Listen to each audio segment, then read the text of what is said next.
The Detroit Institute of Arts is a world-class museum.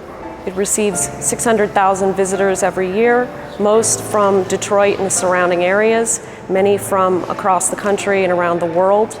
The DIA is home to some of the most famous works of art in the world. It also houses some lesser known but no less masterful pieces in its collection.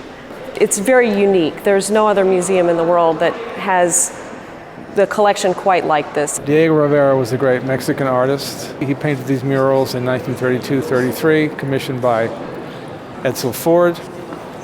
And of course, it's an extraordinary presentation of modern industry, the role of the working class. There's everything in these murals, everything. Nature, birth, death, technology, modern production, politics. It's one of the most extraordinary works in the modern period. Of course, he was deeply influenced by the Mexican Revolution, the Russian Revolution, joined the Communist Party, eventually came over to the Fourth International and Trotsky. To walk through here really gives you an enriched sense of beauty, wonder. It challenges you. There's something highly unusual about this museum, about this institution that makes it stand out. That you have the coming together of these extraordinary artistic personalities like Diego Rivera, this remarkable collection of world art, and a museum that was shaped in the 1920s and 1930s under the explosive conditions of the Depression, in particular against the background of the massive growth of the auto industry and then the huge struggles of the 1930s. Rivera came here only a few weeks after the Hunger March, in which 5 workers were killed. All that comes together in this museum, and I think in this courtyard in particular.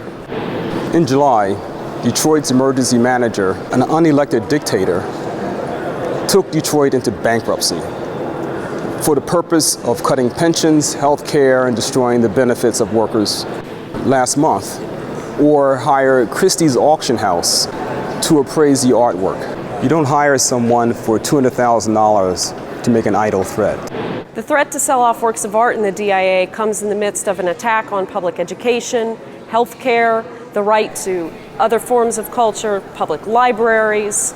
The ruling class of today, the new aristocracy, would like to strip away everything that's not what they feel necessary to the exploitation and extraction of profit from the workers. There are different sides to the attack on the DIA, the threat to sell off the art.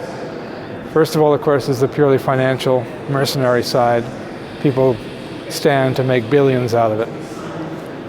But there's also the question of the return of what we call the aristocratic principle, the notion that the rich should have access to this art, that the people should not.